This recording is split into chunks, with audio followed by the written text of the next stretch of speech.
2027 one day বিশ্বকাপ অনুষ্ঠিত হবে দক্ষিণ আফ্রিকা, জিম্বাবুয়ে ও নামিবিয়ায়। দীর্ঘ অপেক্ষার অবসান। সরাসরি 2027 বিশ্বকাপে বাংলাদেশ।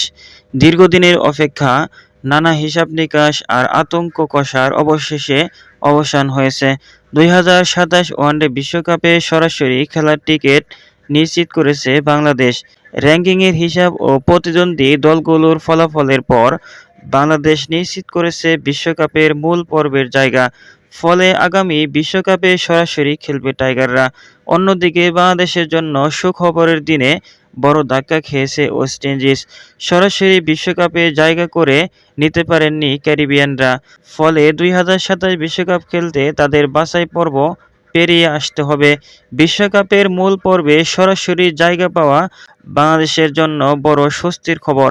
কারণ গত কয়েক মাস ধরে দলটির র্যাঙ্কিং নিয়ে চলছিল নানা হিসাব-নিকাশ। সরাসরি যোগ্যতা অর্জনের জন্য প্রয়োজনীয় অবস্থা ধরে রাখাই ছিল বাংলাদেশের জন্য অন্যতম লক্ষ্য। শেষ পর্যন্ত সেই লক্ষ্য পূরণ হয়েছে। এখন আর বাছাই পর্বের চাপ নেই বাংলাদেশের সামনে। সরাসরি বিশ্বকাপের মূল মঞ্চে খেলতে পারবে টাইগাররা।